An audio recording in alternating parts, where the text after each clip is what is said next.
semua. Terima kasih saya ucapkan kepada pimpinan sekolah, Direktur Rahman Terjun Akademi, Sebeni Manansang, MPD, dan juga kepala sekolah SMP Sernopri Sumual MAED yang sudah memberikan kesempatan kepada saya untuk berbagi pemahaman pada saat ini. Dan saya juga sampaikan terima kasih kepada rekan-rekan guru yang sudah berkesempatan untuk berada di tempat ini dalam kegiatan berbagi pemahaman budaya positif. Sebelum kita lanjutkan, kita akan berdoa terlebih dahulu. Mari kita semua berdiri dan minta kesediaan dari Sarjana Wisa untuk memimpin dalam doa.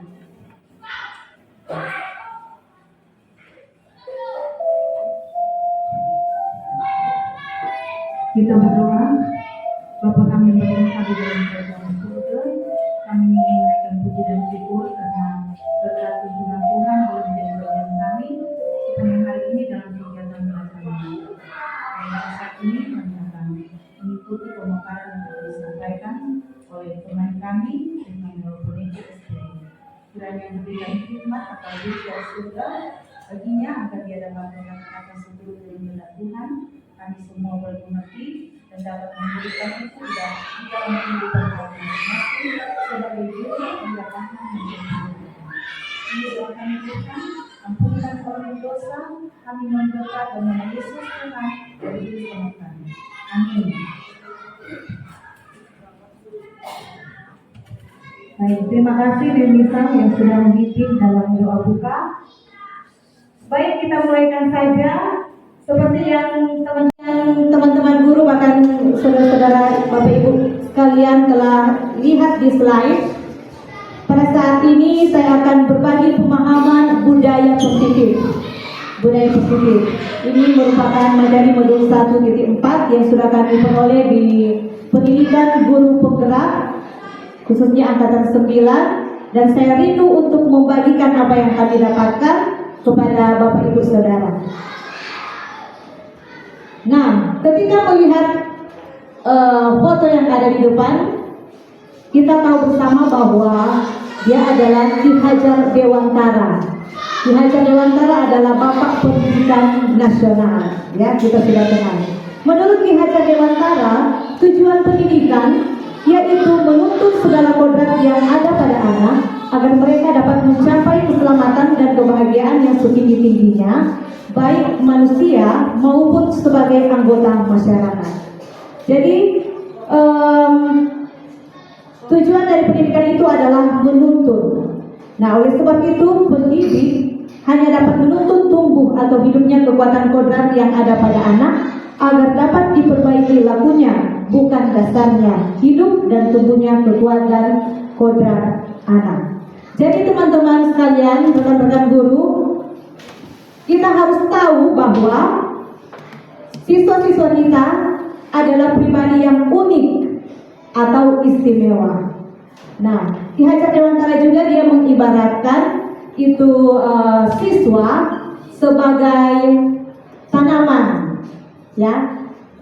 Guru itu sebagai petani dan sekolah adalah ladang. Nah, bagaimana kita bisa mendapatkan tanaman yang baik? Maka seorang petani itu dia harus memberikan pupuk, ataukah harus ada air yang cukup, sinar matahari yang cukup dan sebagainya, sehingga tanaman itu akan bertumbuh dengan baik. Nah, begitu pula dengan kita sebagai guru. Seperti yang sudah saya sampaikan tadi bahwa siswa memiliki adalah pribadi yang unik dan istimewa. Mereka memiliki potensi tersendiri yang harus kita tuntun mereka sehingga dapat menghasilkan sesuatu yang baik.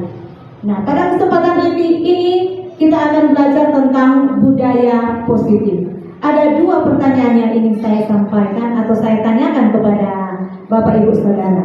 Pertanyaan yang pertama, apa itu budaya positif? Ada yang bisa memberikan tanggapan? Apa itu budaya positif? Kebiasaan-kebiasaan yang Oke, terima kasih Misan. Kebiasaan-kebiasaan yang positif. Ada jawaban yang lain? Kebiasaan baik. Kebiasaan baik. Terima kasih Sir Denny. Ada jawaban yang lain? Oke, kita lanjut ke pertanyaan yang kedua. Apakah di sekolah kita sudah tercipta budaya positif?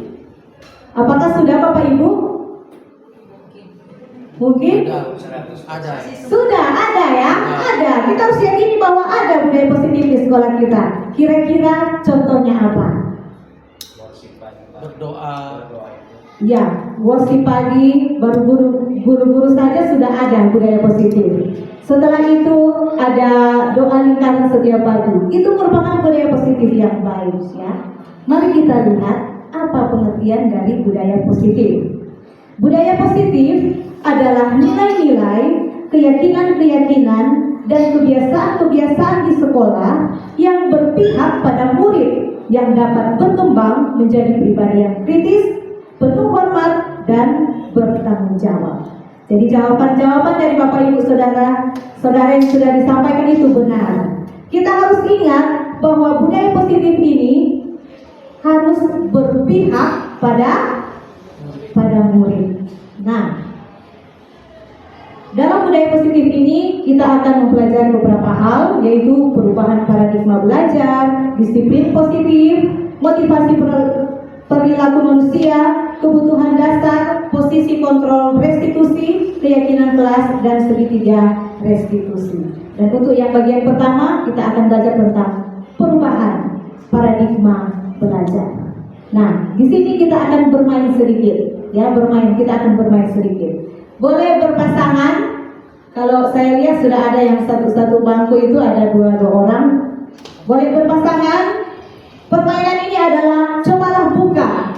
Nah, cobalah buka. Nah, satu orang di antara pasangan itu akan mengepalkan tangannya dan andaikan di dalam tangan ini ada sesuatu yang sangat berharga yang tidak boleh orang lain ambil. Nah, dan temannya yang lain akan membujuk, merayu supaya teman yang satunya akan membuka. Coba kita coba. Coba dicoba. Ya. Boleh kalau 3 orang. Boleh dengan kata-kata. Dengan kata-kata rayuan, bujukan. Atau mungkin marah atau mungkin nanti saya akan berikan ini ketika Anda akan membukanya. Boleh. Ya. Sudah? Boleh paksa. Oke.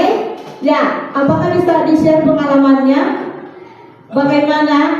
Apakah ada yang membuka kepala tangannya? Ada yang terbuka?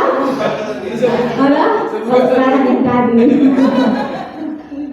Nah, baik. Dalam hal ini kira-kira siapa yang memegang kendali? Mau buka ataukah saya akan tetap tutup? Siapa yang memegang kendali? Ya? Diri saya. Yang pegang diri saya sendiri. Oke, terima kasih banyak. Nah, kita lihat di sini Dr. William Glasser. Dia adalah seorang psikiater dan juga pendidik yang terkenal. Dia berkata, if you want to change attitude, start with a change in behavior. Apa artinya? Jika Anda ingin berubah sikap atau tingkah laku, mulailah dengan merubah apa? Kebiasaan. Nah, di bawah ini adalah paparan Dr. William Glasser dalam teori kontrol. Nah, dia memberikan teori kontrol. Tetapi ada miskonsepsi tentang makna kontrol, ya. Ada miskonsepsi. Yang pertama, ilusi guru mengontrol murid. Nah, kita bisa analisa ya. Ilusi guru mengontrol murid.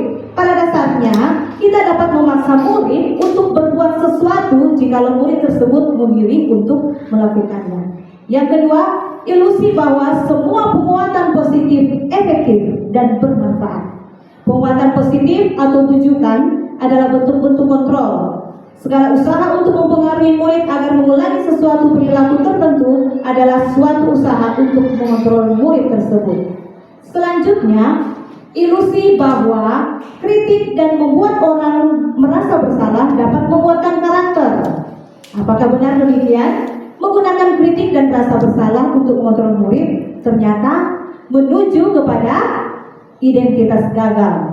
Mereka belajar untuk merasa buruk tentang diri mereka. Kemudian ilusi bahwa orang dewasa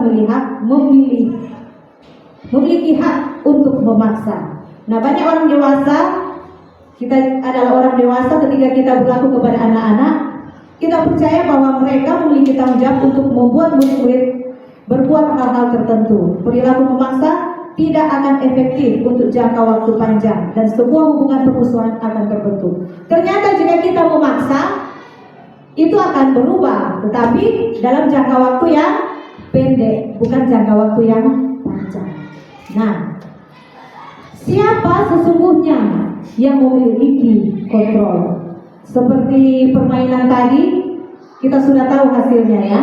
Kalau dulu kita mengenal dengan istilah stimulus respon, dan saat ini ada teori kontrol. Kalau stimulus respon, kita mencoba mengubah orang agar berpandangan sama dengan kita. Tetapi teori kontrol, kita berusaha memahami pandangan orang lain tentang dunia. Kemudian perilaku buruk dilihat sebagai satu kesalahan.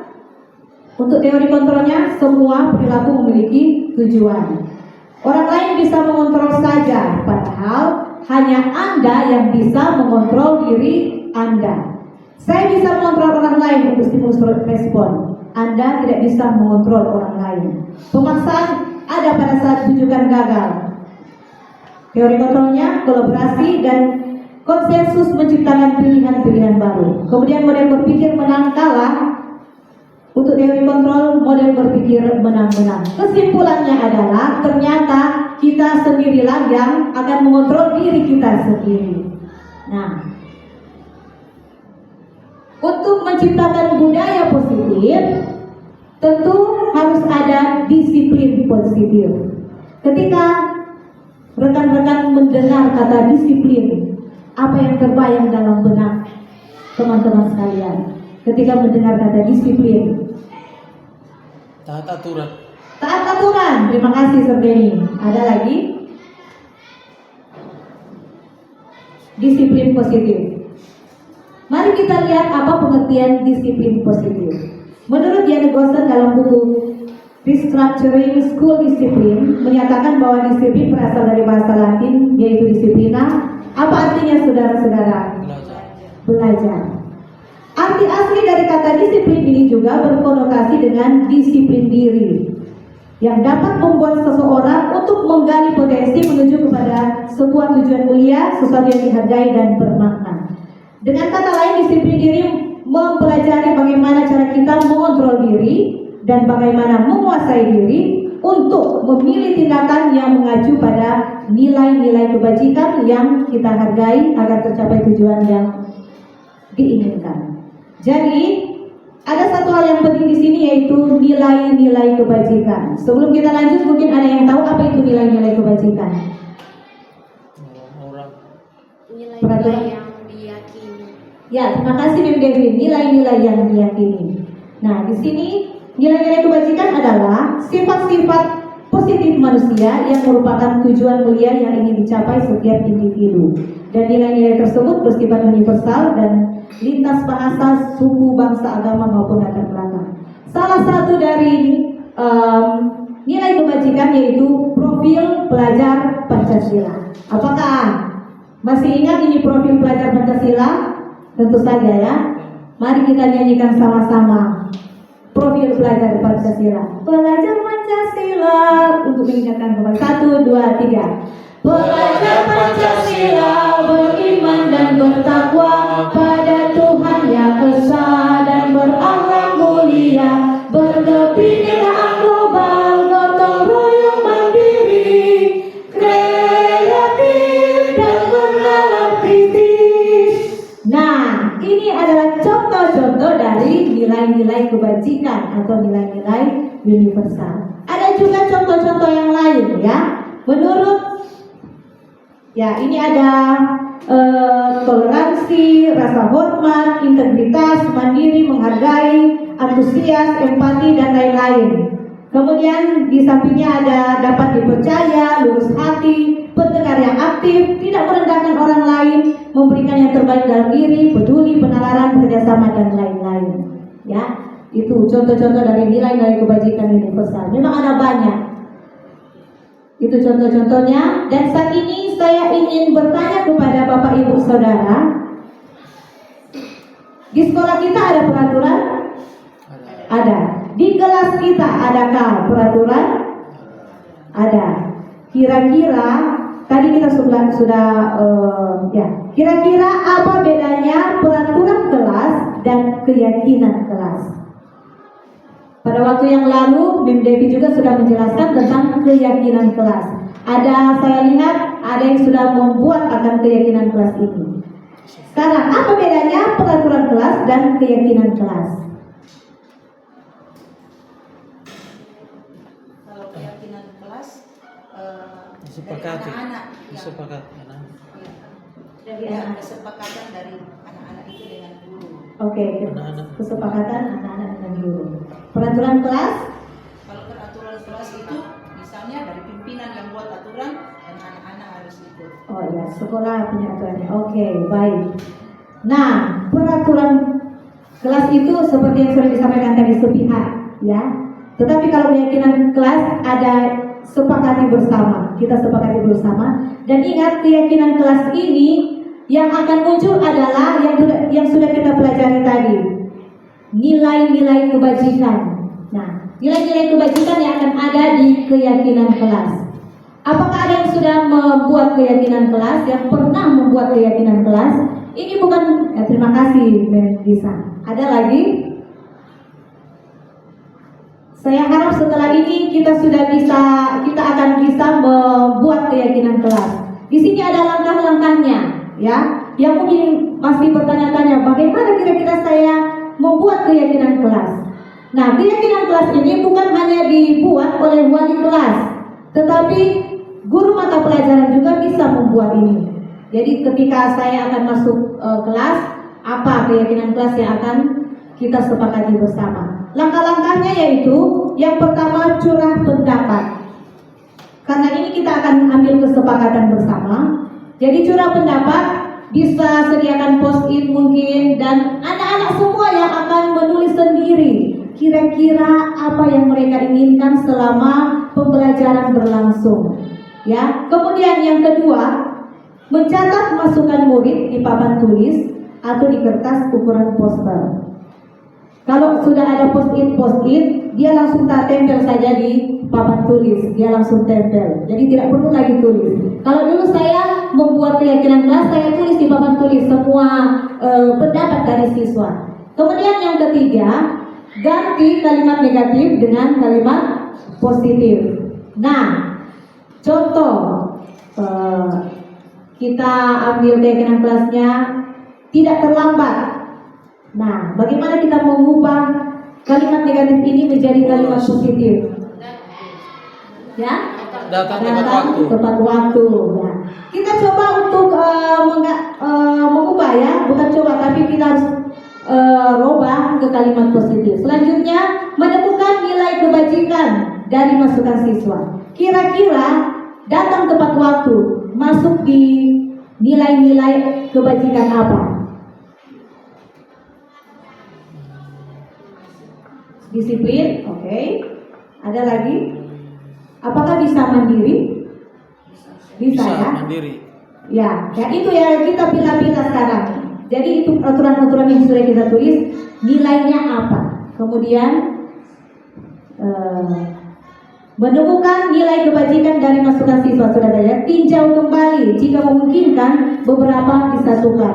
Jadi ada banyak sekali peraturan kelas dan nilainya kan paling cuma beberapa. Kita bisa satukan. Setelah itu, langkah selanjutnya adalah menyetujui dengan tanda tangan, ya, supaya lebih resmi. Dan setelah itu jangan lupa untuk tempel di dinding supaya anak-anak bisa melihat, ya. Nah, setelah keyakinan kelas, Untuk menciptakan budaya positif, kita juga harus mengenali 5 kebutuhan dasar manusia. Secara umum manusia, secara khusus anak-anak kita. Ada 5. Yang pertama adalah bertahan hidup. Yang kedua, kasih sayang dan rasa diterima. Yang ketiga, kebebasan. Yang keempat, kesenangan. Dan yang terakhir, penguasaan. 5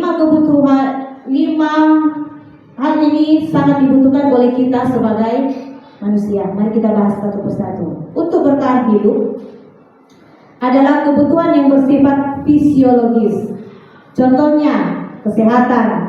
Kita memang benar-benar butuh ini kesehatan. Kalau kita tidak sehat, kita tidak bisa bekerja. Kemudian rumah. Kita memang benar-benar butuh rumah. Jika tidak ada rumah, kita tidak memiliki tempat tinggal, ya, tempat untuk beristirahat. Dan yang selanjutnya adalah makanan. Ini adalah kebutuhan untuk bertahan hidup. Ada juga, yaitu kebutuhan biologis sebagai bagian dari proses reproduksi, termasuk kebutuhan untuk bertahan hidup. Dan bukan hanya bersifat fisiologis, tetapi juga bersifat psikologis, yaitu perasaan aman. Semua kita menginginkan rasa aman, ya kan? Nah, itu termasuk dalam kebutuhan bertahan hidup. Yang kedua, kebutuhan kasih sayang dan rasa diterima. Siapa yang tidak mau dicintai atau disayangi? Kebutuhan akan hubungan dan koneksi sosial. Kemudian kebutuhan untuk memberi dan menerima kasih sayang. Kebutuhan untuk merasa menjadi bagian dari satu kelompok. Kebutuhan untuk tetap terhubung dengan orang lain, teman, keluarga, pasangan hidup, teman kerja, binatang peliharaan, dan lain-lain. Kita harus ingat, anak-anak juga butuh ini. Teman-teman, anak-anak juga sangat membutuhkan ini. Kemudian selanjutnya, kebebasan, kebutuhan akan pilihan, yaitu kebutuhan akan kemandirian, otonomi memiliki pilihan, dan mampu mengendalikan arah hidup seseorang. Menginginkan pilihan, perlu banyak bergerak, suka mencoba-coba, tidak terlalu terpengaruh orang lain. Dan dia ini senang untuk mencoba hal-hal yang baru dan menarik. Jadi kita bisa lihat, oh anak ini dia suka coba-coba. Itu artinya dia menginginkan, itu artinya kebutuhan kebebasannya belum terpenuhi. Kita harus tahu. Selanjutnya, kesenangan atau kebutuhan untuk merasa senang. Ada di antara siswa-siswa kita yang suka bercanda, ya. Nah, berarti mereka membutuhkan kebutuhan ini, kesenangan. Kebutuhan untuk mencari kesenangan, bermain dan tertawa, menikmati apa yang dilakukan, berkonsentrasi tinggi saat mengerjakan apa yang disenangi, suka permainan dan suka mengoleksi barang, suka bergurau, melucu dan menggemaskan. Kita bisa temui pada anak-anak kita. Selanjutnya, penguasaan atau kebutuhan pengakuan atas kemampuan. Nah, keinginan untuk dianggap berharga. Jadi seorang murid yang kebutuhan dasarnya ini penguasaan, dia ingin menjadi pemimpin. Selalu ingin menjadi pemimpin. Dia suka mengamati sebelum mencoba hal yang baru. Dia akan merasa kecewa bila melakukan kesalahan. Dia itu rapi dan sistematik serta selalu ingin mencapai yang terbaik. Apakah ada siswa-siswa kita yang seperti ini? Saya teringat dengan Clara Ongers. Dia tidak mau, dia itu walaupun hanya satu salah saja, dia akan merasa kecewa. Wah, kenapa saya salah satu? Ya, dia 99 dia. Nah, itu dia berarti dia membutuhkan penguasaan atau dia ini sudah dominan dengan kebutuhan dasar yang ini, ya, penguasaan. Nah, setelah kita mengenali 5 kebutuhan dasar manusia, kita juga harus memahami akan motivasi perilaku manusia. Kira-kira ketika saya ingin melakukan sesuatu, apa yang mendasari atau yang memotivasi saya ingin melakukan hal itu? Di sini ada 3 hal. Yang pertama, saya akan melakukan ini untuk menghindari ketidaknyamanan atau hukuman.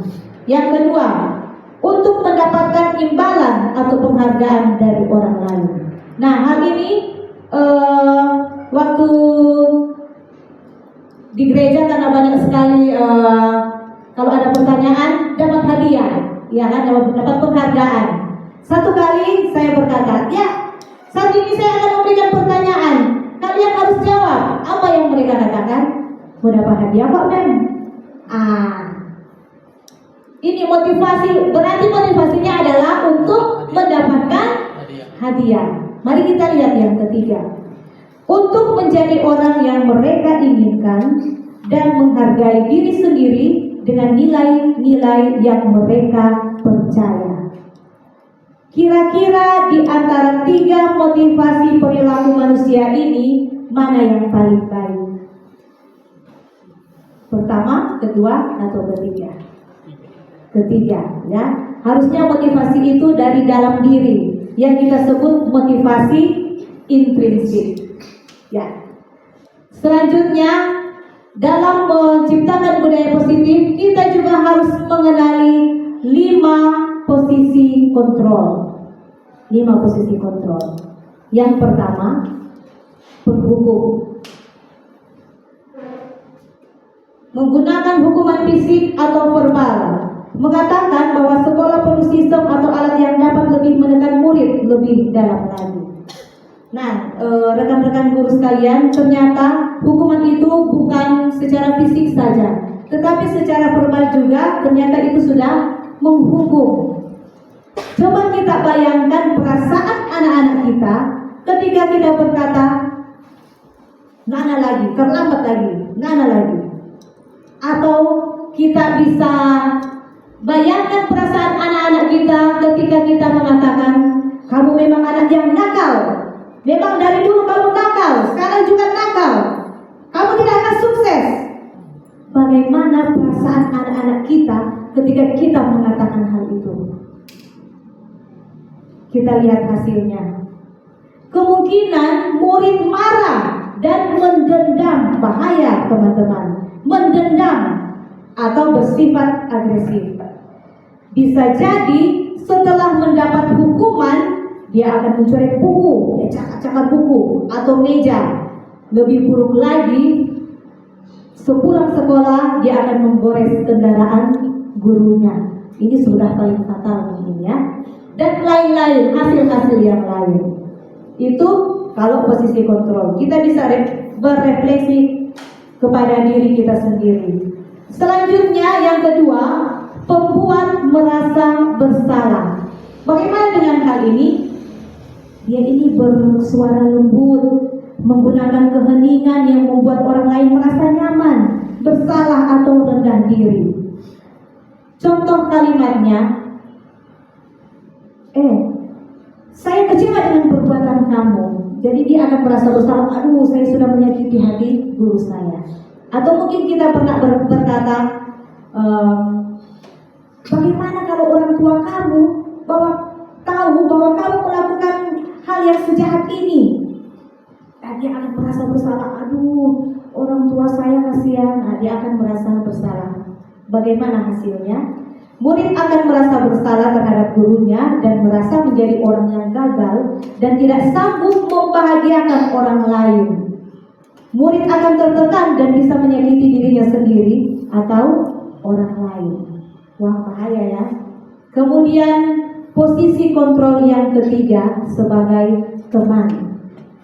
Memang sebagai teman ini ia tidak akan menyakiti murid, tetapi dia akan mengontrol murid melalui bujukan. Dia akan menjalin hubungan yang baik dengan murid. Itu untuk sifat positif. Dan jika guru tidak membantu, murid akan kecewa, untuk sikap negatif. Jadi ketika kita telah menjalin hubungan yang baik dengan murid, bahkan terlalu dekat dengan murid, itu ada negatifnya. Mungkin positifnya, iya, memang kita harus dekat supaya dia bisa leluasa untuk mencurahkan isi hatinya dan lain-lain. Tetapi negatifnya, ketika dia akan meminta bantuan kepada guru itu, dan ketika guru itu tidak bisa membantunya, maka dia akan merasa kecewa. Hasilnya murid merasa senang, ya, untuk positif. Murid akan merasa senang dan akrab dengan guru. Tetapi negatifnya, murid akan tergantung pada guru. Murid akan mengandalkan guru tersebut untuk membantunya jika ada masalah. Dan murid akan berbuat sesuatu bila guru bersangkutan itu yang menyuruhnya, tapi tidak akan melakukan hal yang sama kepada guru yang lain. Ini menjadi batu sandungan, ya. Mungkin juga mereka membicarakan hal-hal yang karena sudah terlalu dekat, ternyata ada negatifnya. Selanjutnya, untuk posisi kontrol yang ketiga adalah pemantau. Memantau berarti mengawasi. Pada saat mengawasi, untuk yang keempat, ya. Ya, saat mengawasi, kita bertanggung jawab atas perilaku orang-orang yang kita awasi berdasarkan peraturan-peraturan dan konsekuensi dengan mengandalkan catatan atau data sebagai bukti. Jadi sebagai pemantau kita harus ada data. Oh, dia berapa kali sudah terlambat, dan ketika sebelumnya sudah ada kesepakatan. Oh, kalau kita tahu kan konsekuensinya apa? Ada konsekuensinya. Jadi sebelumnya mereka sudah ada kesepakatan terlebih dahulu, dan harus ada bukti supaya konsekuensinya bisa berlaku. Hasilnya adalah murid memahami konsekuensi yang harus dijalankan karena telah melanggar peraturan sekolah. Dia sendiri mengerti, memahami, dan akan menjalankan konsekuensi tersebut. Guru tidak menunjukkan emosi yang berlebihan atau marah atau membuat rasa bersalah. Kemudian murid dibuat tidak nyaman dengan harus tinggal di kelas pada waktu jam istirahat untuk mengerjakan tugas dengan pantauan guru. Mungkin kesepakatannya adalah ketika kamu tidak mencatat, maka di jam istirahat kamu harus mencatat. Ya, memang ini tidak nyaman, tetapi dia akan melakukannya. Yang terakhir, 5 posisi kontrol terakhir adalah manajer. Seorang manajer, dia akan mempersilahkan murid bertanggung jawab atas perilakunya. Dia akan mendukung murid agar dapat menemukan solusi atas masalahnya sendiri, menjadikan murid seorang manajer bagi dirinya sendiri, berkolaborasi dengan murid bagaimana memperbaiki kesalahannya sendiri. Dan hasilnya adalah murid tahu bahwa ada masalah, dan murid akan bertanggung jawab untuk mencari jalan keluar permasalahan, tentu saja dengan bimbingan guru. Kira-kira di antara 5 posisi kontrol ini, yang pertama penghukum, yang kedua pembuat rasa bersalah, yang ketiga teman, yang keempat pemantau, dan yang terakhir manajer. Di antara 5 ini kita bisa berefleksi, kira-kira saya ini ada di posisi kontrol yang mana?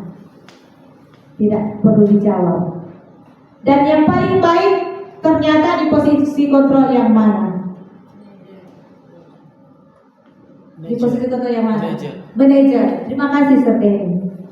Di posisi kontrol yang manajer adalah yang paling baik. Tetapi kita bisa juga melakukan 5 posisi kontrol ini, ya. Tetapi untuk penghukum usahakan tidak. Untuk yang lain boleh, tapi yang lebih dominan, jangan yang dominan yang tadi. Yang harus dominan pemantau dan manajer. Pemantau dan manajer. Selanjutnya, nah, ini sudah di bagian yang terakhir. Segitiga restitusi. Apa itu restitusi? Restitusi adalah proses menciptakan kondisi bagi murid untuk memperbaiki kesalahan mereka sehingga mereka bisa kembali pada kelompok mereka dengan karakter yang kuat. Dan restitusi bukan untuk menebus kesalahan, tetapi restitusi adalah sebuah tawaran dan bukan paksaan. Restitusi akan fokus pada solusi dan dapat mengembalikan murid yang berbuat salah pada kelompoknya.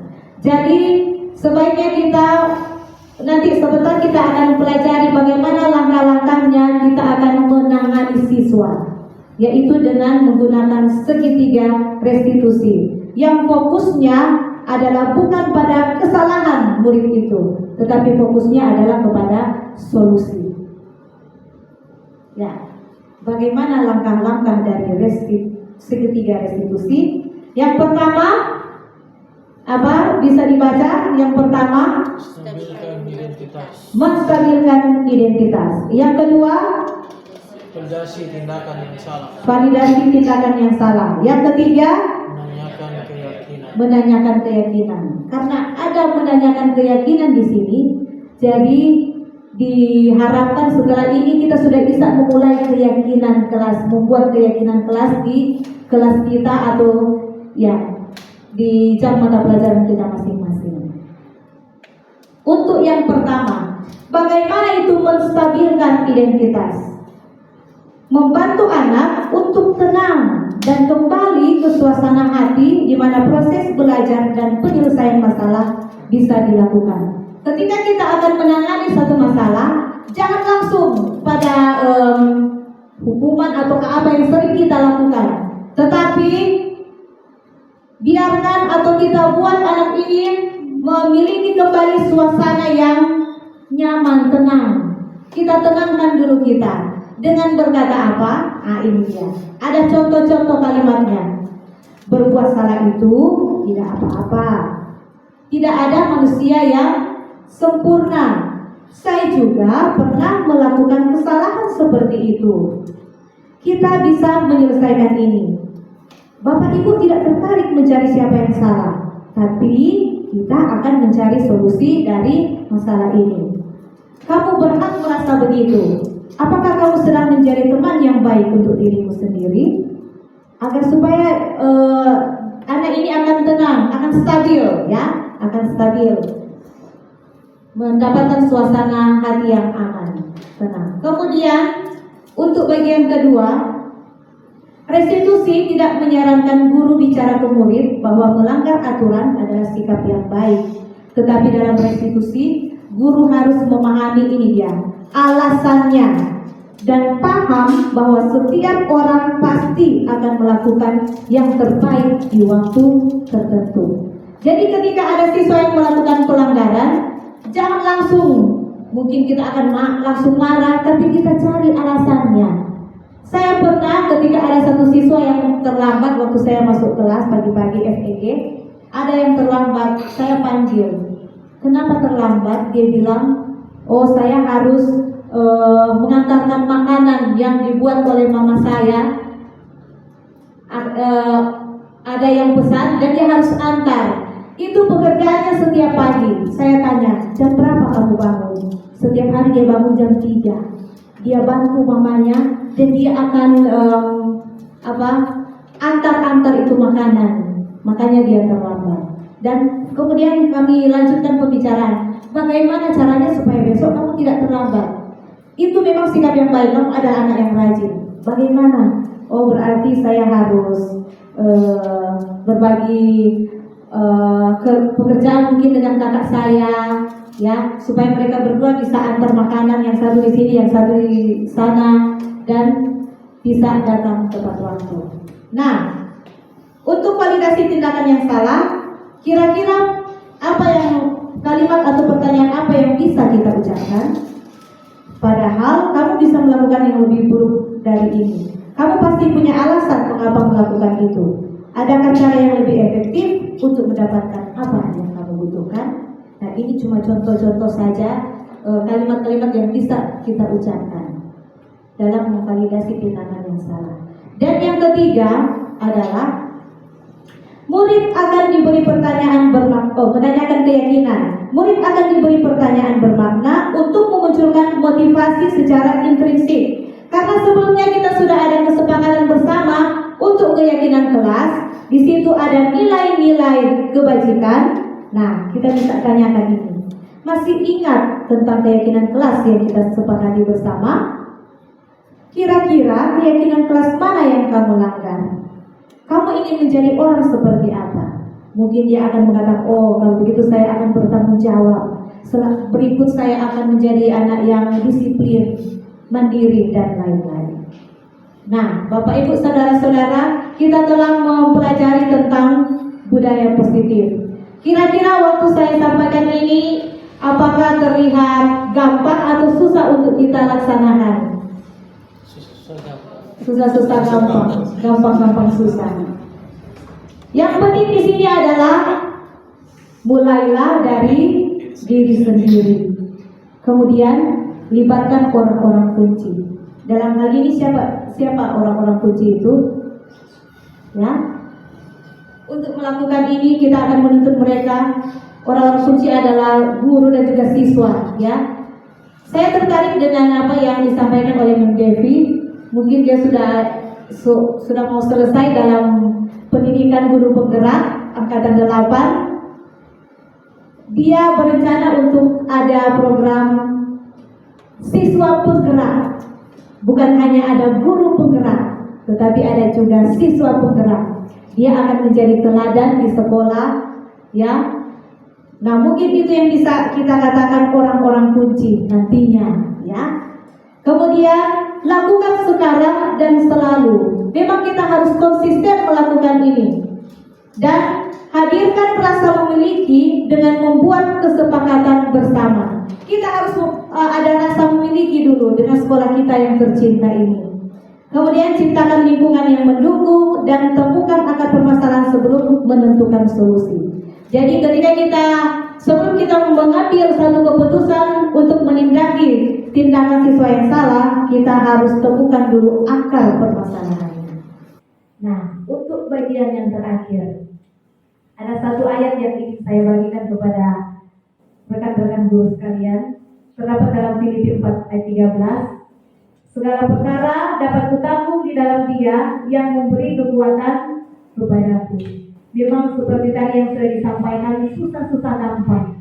Tetapi ketika kita memberikan ini, menyampaikan semua ini kepada Tuhan, maka pasti Tuhan akan memberikan kemampuan untuk kita agar kita bisa melaksanakan ini. Amin, saudara-saudara. Oke. Saya ingin berbagi, ada satu instruktur kami di Budaya Positif, namanya menjadi Ibu siapa yang instruktur itu, saya lupa. Ya, dia adalah kepala Mono. Ya, dia adalah kepala sekolah di sekolah swasta yang ada di Riau, kalau tidak salah. Saya rasa kita juga bisa praktekkan itu. Karena kita kan ada closing. Kita setiap hari ada closing. Di saat closing itu, mari bukan hanya pagi-pagi saja kita mendoakan siswa, tetapi di closing itu dibagikan kertas yang kecil saja, tulis nama siswa yang akan kita doakan. Mungkin dia ada masalah di sepanjang hari itu yang perlu kita doakan, kita tulis namanya dan kita akan bagikan kepada rekan-rekan guru yang di closing itu. Baru kita doakan nama anak yang kita tulis ini. Mungkin ini bisa kita praktikkan. Saya rasa ini adalah juga hal yang baik, karena secara manusia kita tidak bisa ya untuk merubah secara gampang anak-anak ini untuk menjadi baik. Tetapi dengan pertolongan Tuhan kita bisa dimampukan. Untuk itu saya ucapkan terima kasih banyak. Oke.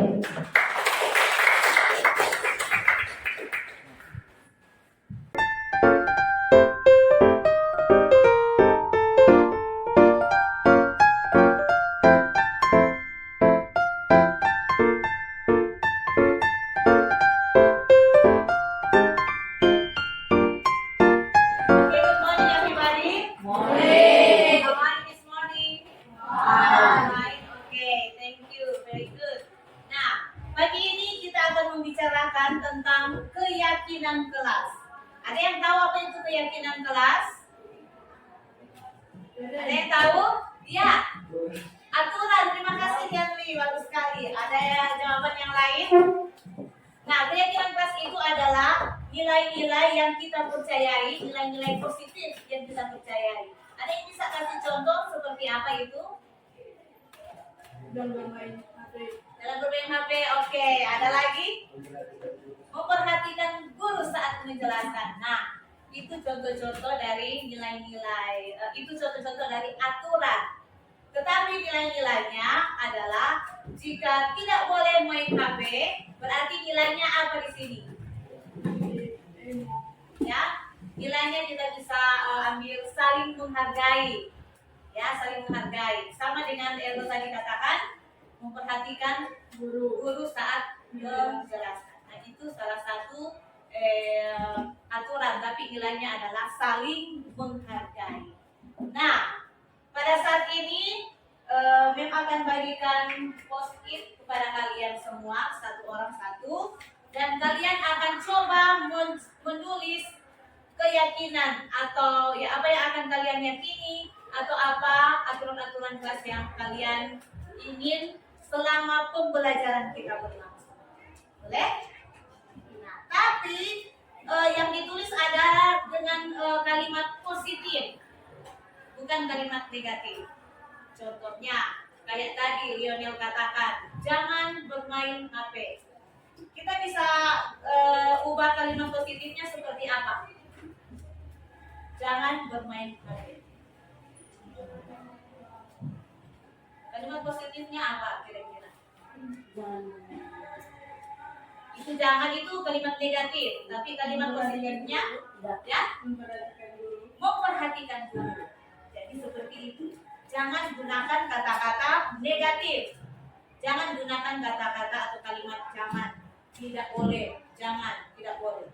Ya, nanti mari kita gunakan kalimat-kalimat positif. Oke, silakan. Dan akan bagikan satu-satu.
atau tidak? Kenapa Ibu Mem memanggil Jelo ke sini? Ya mem, karena saya makan pada saat jam pelajaran. Apakah Jelo tahu kalau makan pada saat jam pelajaran itu salah atau tidak? Tahu mem. Nah, Mim tahu memang makan itu adalah kebutuhan kita manusia. Mim juga kalau lapar pasti Mim akan makan. Tapi kita juga harus tahu kapan kita harus makan. Nah, memangnya tadi Jelo tidak sarapan ya? Tidak sempat mem. Mengapa? Kalau saya sarapan, saya akan terlambat tiba di sekolah. Oh, memangnya tadi pagi Jelo bangun jam berapa? Jam 5 mem. Wah, padahal sudah bagus itu cepat bangun ya. Tapi kok tidak sempat sarapan? Ya mem, karena setelah bangun saya nonton TV. Saya kaget ternyata sudah jam 6.30. Saya langsung mandi dan buru-buru ke sekolah supaya tidak terlambat. Oh, begitu ya. Sudah baik, Jelo tidak terlambat tadi pagi datang ke sekolah. Nah, saat ini Ibu ingin bertanya, apakah Jelo masih ingat keyakinan kelas kita? Masih mem. Kira-kira makan di saat jam pelajaran melanggar keyakinan kelas yang mana? Menghargai orang lain dan diri sendiri mem. Oke, kira-kira solusi apa yang Jelo bisa lakukan agar supaya tidak akan makan di saat jam pelajaran? Saya akan memanfaatkan waktu dengan baik mem. Saya akan bangun lebih awal dan saya akan sarapan dulu di rumah dan pergi ke sekolah. Nah, bagus sekali ya. Terus kapan Jelo akan melakukan itu? Mulai besok mem. Oke, baik. Jadi Mem harap Jelo tidak akan melakukan kesalahan lagi ya. Ya mem. Dan Mem harap ke depan Jelo akan menjadi anak yang baik. Oke. Ya makasih mem. Oke, saat ini Jelo bisa kembali ke kelas. Ya mem. Terima kasih.